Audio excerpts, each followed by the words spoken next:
नवी मुंबई में अवैध निर्माणों को लेकर बॉम्बे हाई कोर्ट ने कड़ा रुख अपनाया है। नवी मुंबई महानगर पालिका क्षेत्र में मौजूद हजारों अवैध इमारतों के मामले की सुनवाई के दौरान अदालत ने पालिका प्रशासन को फटकार लगाई और अधिकारियों की भूमिका पर गंभीर सवाल खड़े किए।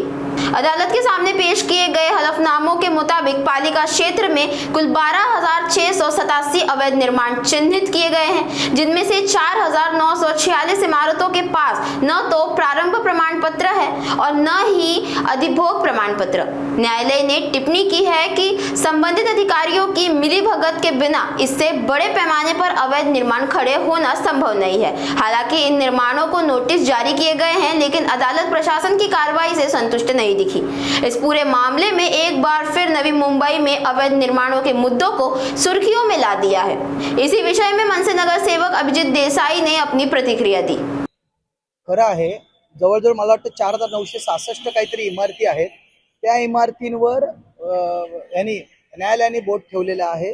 न्यायालयाचं ते काम आहे, न्यायालय प्रक्रियेमध्ये हा विषय आहे, त्यामुळे ह्याच्यामध्ये मी जास्त बोलणार नाही। परंतु एक गोष्ट नक्की आहे की ज्यावेळी एवढी बांधकामं उभी राहतात, ही ही ही जर प्रशासनाला गोष्ट कळत नसेल तर प्रशासनाचं नक्की ह्याच्यामध्ये ह्याचा रोल काय? ह्याच्यामध्ये प्रशासन 5-5 हजार इमारती उभ्या राहतात, एका रात्रीत थोडे उभे राहिलेले आहेत, पण त्याच्यामध्ये कित्येक कुटुंब आज देशोधडीला लागलेत, कारण त्यांना माहिती नसतं। त्यांना वाटतं एवढी मोठी इमारत उभी राहते तर ती नियमानुसार असणार आहे, कारण काही गोष्टीला प्रॉपर्टी टॅक्स असतो, काही लोकांनी पेपर चुकीचे बनवलेले आहेत, खोटे पेपर बनवले, खोटे स्टॅम्प बनवलेले आहेत, त्यामुळे प्रत्येक ठिकाणी हा भ्रष्टाचार होतो आणि ह्याला सर्वस्वी जबाबदार हे प्रशासन आहे।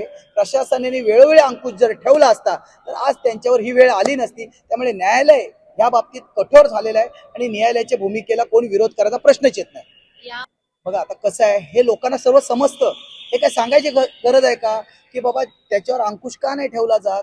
कारण जर एखादी गोष्ट करत असतील आणि एखादी लोकप्रतिनिधी फोन करत असेल तर ह्यांचं सुद्धा, प्रशासनाचं सुद्धा याच्या बाबतीत धोरण थोडं मग लवचिक होऊन जातं। त्यामुळे ह्या बाबतीत नक्कीच सगळा भ्रष्टाचार धावून ह्या सगळ्या इमारती उभ्या राहिलेल्या आहेत आणि आज बिचारे सर्व नवी मुंबईकर या असल्या कारवाईमुळे देशोधडीला लागण्याची वेळ आलेली आहे।